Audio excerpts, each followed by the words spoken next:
Aside from the deaths, aside from the masks, the injections, the lockdowns, the social distancing, and the political upheaval, the whole COVID 19 experience gave rise to something else, the conspiracy theory. Obviously, conspiracy theories have been around for a long time. Elvis, still alive. JFK was killed by the CIA. The 1969 moon landing was faked by Stanley Kubrick, and 9/11 was an inside job. But the COVID period pushed conspiracy theories into the mainstream. The disease didn't exist. The injections contained microchips that would allow us all to be monitored and controlled, possibly by Bill Gates and possibly by 5G network stations. No one ever explained what Bill Gates planned to do once he had control of Dave from Rotherham, but facts are mere trivialities to the determined conspiracy theorist. One of the most pervasive theories was that the anti COVID injections were developed quickly, too quickly, as if the disease itself had been engineered for a bit of quiet population pruning, and the pharmaceutical companies sat on an existing cure just long enough to maximize profits before coming to humanity's rescue. All nonsense, of course. But since conspiracy theories are now discussed openly, often by seemingly sensible people, allow me to offer one of my own. Now, let me state for the record, I don't believe a word of what I'm about to say, but I think you'll agree that the facts do hang together quite nicely. The story I'm about to tell you and unpack has deep roots. In fact, we need to travel back a few hundred years to trace its source. So put on your tinfoil hat and let me take you back. There was a time when factory owners owned not just the factory, but effectively the people within it. They owned the homes in which they lived and they controlled the food those workers were allocated. This was a time when employee loyalty was, in fact, employee fealty. Your job is gold, so do as you're told. And with no welfare state to fall back upon, that unquestioning fealty was all that kept workers from destitution and starvation. Now, that imbalance couldn't last, of course. Soon those workers realised that while they might be expendable individually, they had power collectively. They banded together to form workers' unions that slowly wrestled back at least some power and even more slowly improved working conditions. That management versus union system would act like a nuclear deterrent for the next few hundred years, with each side largely keeping the other in check. But then came the 1980s, Margaret Thatcher and her union-busting ambitions. Refusing to have the nation held hostage by striking miners, Thatcher set about breaking up the unions under the guise of the national interest. In truth, she was quietly and subtly handing back the reins of control to the corporations. And while that didn't result in a return to total employee fealty, it did trigger an erosion of workers' rights that led us to the 0-hour contracts and forced self-employment of today. But that was never going to be enough.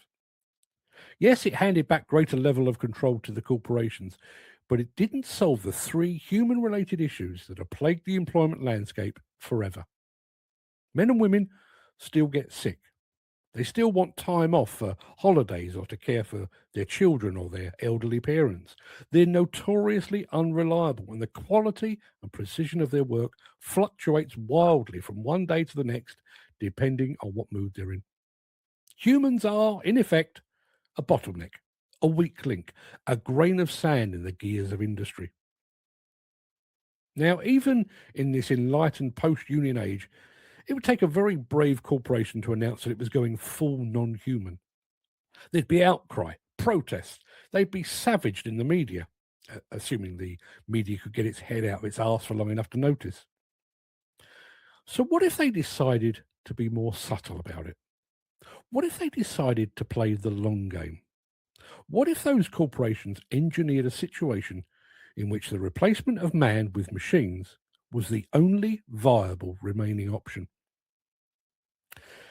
I've been writing about demolition and construction for nigh on 40 years now. In all that time, the industry skill shortage has been a persistent problem. In fact, I can't remember a single time in which we've had as many staff as we actually needed. Even in the midst of the 2008 recession, when demand was on the floor, we still had more jobs than we had people to do them. Now, ours is an industry that has made enormous strides. It adopted mechanisation willingly and with relative ease. It's embraced technology. It can erect structures that stretch a kilometre into the sky and build tunnels at the bottom of the ocean. And yet, for all its advances, it's never truly addressed the problem of the skill shortage. Multi-billion-pound companies whose very livelihood and very survival hinge upon attracting, training, and retaining sufficient men and women have consistently failed to do so for decades. There's regular talk of the Construction Industry Training Board being unfit for purpose, and yet every 3 years the industry votes to grant it yet another stay of execution. In the midst of a severe and deepening skill shortage, one training organisation took the decision to remove grandfather rights, effectively pushing swathes of experienced workers even closer to early retirement. We're seeing an exodus from the industry, and rather than attempting to stem the tide, the industry is actually helping guide people towards the exit. It's almost as if the ongoing lack of people suits a wider purpose. All of which brings us to the contentious issue of autonomous equipment. Anyone involved in the development or operation of such systems says that autonomous equipment won't destroy jobs, it will create them. And yet, in the same breath, they will tell you that a single person can monitor and manage 2, 3, or more machines simultaneously. They'll tell you how reliable autonomous equipment is compared to human beings with their illnesses, holidays, and hangovers. They'll tell you about the accuracy and precision of a machine over the apparently haphazard actions of a trained and experienced machine operator. Although no one has dared say it out loud, it does seem as if a decision has already been made, that the die has already been cast. Machines are reliable, predictable, and utterly loyal. They do their master's bidding without question and without hesitation. Humans, meanwhile, are human. And maybe their time on site is drawing to a close.